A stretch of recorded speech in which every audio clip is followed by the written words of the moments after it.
बिस्मिल्लाहिर्रहमानिर्रहीम। अस्सलाम वालेकुम नाज़रीन इकराम। आज का हमारा टॉपिक, आज का हमारा नुस्खा जो है वो है जी हाई कोलेस्ट्रॉल के बारे में। ठीक है जी। एक बात याद रखें कि आम तौर पे लोग ये समझते हैं कि जी अगर उन्हें आज शुगर डायग्नोज हो गई है खुदा न खास्ता, तो ये कोई 2-4 दिन 10 दिन पहले उन्हें हो गई होगी और एकदम से शुगर हाई हुई है तो उन्हें पता चल गया है। ठीक है, याद रखें, इस बात को पल्ले बांध लें, लिख के रख लें अपने पास। जिस दिन आपका ब्लड प्रेशर पहली दफ़ा हाई हुआ है, ठीक है, आपकी शुगर की, आपके दिल के मसले की शुरुआत उसी दिन से हो गई थी। ठीक है जी। और इसीलिए अगर कभी हार्ट बीट ऊपर नीचे होती है, शदीद घबराहट महसूस होती है, आपको लगता है दिल की धड़कन बहुत ज़्यादा बढ़ रही है, ठीक है, तो फ़ौरन से पहले अपना ब्लड प्रेशर ज़रूर चेक करवाएं। ठीक है। या आजकल तो बड़ी सहूलत है, अपना डिजिटल आए हुए हैं स्फेग्मोमैनोमीटर, तो आप घर पे चेक कर सकते हैं, कोई इतना बड़ा मसला नहीं है। ठीक है, तो अलर्ट हो जाएं, होशियार हो जाएं नाजरीन, परेशान नहीं होना बिल्कुल भी। ठीक है, होशियार होना है। तो होशियार हो जाएं और आप इस नुस्खे को बना के घर पे रख लें। हाई ब्लड प्रेशर का मरीज़ शायद ही कोई घर बचा हुआ हो इस मर्ज़ से। बदकिस्मती है कि ये हर घर में आजकल इसका एक मरीज़ जो है वो मौजूद है। ठीक है, या मौजूद है या माजी मुस्तकबिल करीब में होने वाला है कोई ना कोई इसका मरीज़। उसकी वजह क्या है? उसकी वजह है हमारा आज का लाइफस्टाइल, उसकी वजह है सारी की सारी फास्ट फूड, उसकी वजह है कार्बोनेटेड ड्रिंक्स, उसकी वजह है रात को देर देर तक जागना, उसकी वजह है रिफ़ाइंड कार्बोहाइड्रेट, उसकी वजह है बहुत ज़्यादा मीठे का, शुगर का, चीनी का इस्तेमाल। ठीक है, और तरह तरह के केमिकल्स और एनर्जी ड्रिंक्स। ठीक है, मैं इसलिए कह रहा हूँ कि मुस्तकबिल करीब में आपको इसकी ज़रूरत पड़ेगी। ठीक है, तो दिल की धड़कन तेज़ होती है, ब्लड प्रेशर हाई होता है, ठीक है, या अपना आप चेक करवाते हैं कोलेस्ट्रॉल हाई मिलता है, तो समझ लें कि आपकी आर्टरीज़ जो हैं वो उनमें ब्लॉकेज का अमल शुरू हो चुका है। ठीक है, जल्द या बदेर आप मुस्तकिल हार्ट के मरीज़ होंगे और साथ में बोनस में आपको शुगर भी मिल जाएगी इंशाल्लाह। मैं इसलिए कह रहा हूँ कि आप थोड़ा सा इसको सीरियस लें, इस मसले को। ठीक है, अदरवाइज़ फिर वही होता है कि लोग फिर सारी ज़िंदगी दवाइयों पे जी रहे होते हैं। ठीक है, तो नुस्खे के अज्जा का तारुफ मैं करवा रहा हूँ, अच्छी तरह देख लें, वज़न नोट कर लें और बना के आज ही बना के रख लें घर पे।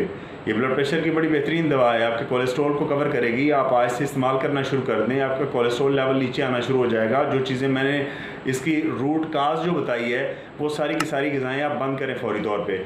ठीक है, वॉक करें, कोशिश करें अपनी वॉक की रूटीन बनाएं, एक्सरसाइज की रूटीन बनाएं, सादा खुराक पे आएँ, सादा लाइफस्टाइल पे आएँ। तो चलते हैं नुस्खे के अज़ा की तरफ। जी नाज़रीन इकराम, अज़ा नोट फरमा लें। सबसे पहले हमारे पास गार्लिक पाउडर है, ये हमने ख़ुद तैयार किया हुआ है। ठीक है, ये आप यूट्यूब पे बेशुमार वीडियोज़ हैं कि आप किस तरह घर पे लहसुन का जो सफ़ूफ है वो तैयार कर सकते हैं, इससे कैसे पाउडर बना सकते हैं। तो आप उसी को फॉलो करें और बना लें। अगर आप नहीं बना सकते तो फिर आप किसी भी अच्छी कंपनी का बना हुआ गार्लिक पाउडर ले लें, लेकिन मैं प्रेफर करूँगा कि अगर आप खुद तैयार करें और देसी लहसुन से तैयार करें तो ये सबसे अच्छा है। अच्छा, दूसरे नंबर पे है जी हमारे पास ये ड्राई जिंजर है। ठीक है, उर्फ़े आम में हम सौंठ कहते हैं, खुश्क अदरक। तीसरे नंबर पे है जी पुदीना खुश्क है, जंगली है।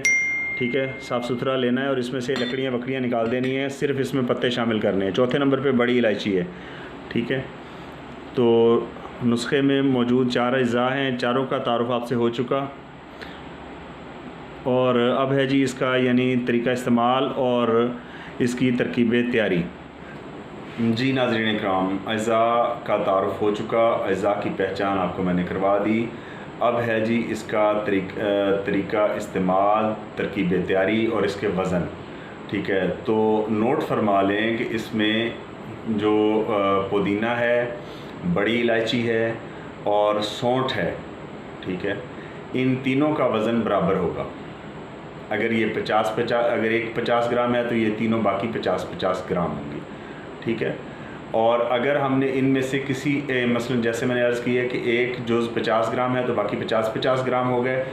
अब एक जुज़ का डबल होगा इसमें गार्लिक पाउडर, यानी 100 ग्राम।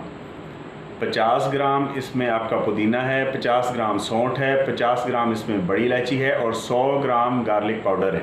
ठीक है, आपने तमाम अज़ा को अच्छी तरह पीस के मिक्स कर लेना है और इसका हाफ़ टी स्पून दिन में 3 बार खाने से पहले गर्म पानी से मेरी मुराद या नीम गर्म पानी हो, ठीक है, आप हल्का सा पानी को गर्म कर लें, या फिर जो है अगर आपसे वो नहीं पिया जाता तो फिर ताज़ा पानी जो होता है वो इस्तेमाल करें। बर्फ़ वाला पानी बिल्कुल इस्तेमाल ना करें और कोशिश करें कि ज़्यादा ठंडा पानी पीने से गुरेज़ करें, ठीक है। पानी नॉर्मल ठंडा पिएँ, इतना ठंडा पिएँ कि आप अगर एक सांस में पूरा गिलास पीना चाहें तो बड़ी आसानी से पी सकें। जो लोग फ्रीज़र में से आधे जमे हुए बर्फ़ के जो हैं वो प्याले पी रहे होते हैं पानी, वो समझ लें कि अपने जिगर के साथ, अपने दिल के साथ और अपने मैदे के साथ जुल्म कर रहे हैं। आने वाले वक्त में वो बहुत सारे खौफनाक अमराज का सबब यही पानी बनेगा, ठीक है।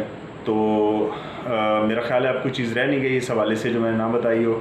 तरीका इस्तेमाल हो गया, तरकीब तैयारी हो गई, परहेज़ हो गया, तो बनाएं और इंशाल्लाह जैसे मैंने अर्ज़ किया है कि लगातार आपने इसको तकरीबन 2.5 से 3 माह इस्तेमाल करना है। हर तरह की ब्लॉकेज को ख़त्म करेगा, कोलेस्ट्रॉल को, आपके बीपी को हाई नहीं होने देगा, आपका बीपी नॉर्मल रहेगा, ठीक है।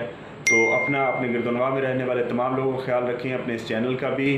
मिलते हैं इंशाल्लाह अगली वीडियो में, तब तक के लिए अल्लाह हाफ़िज़।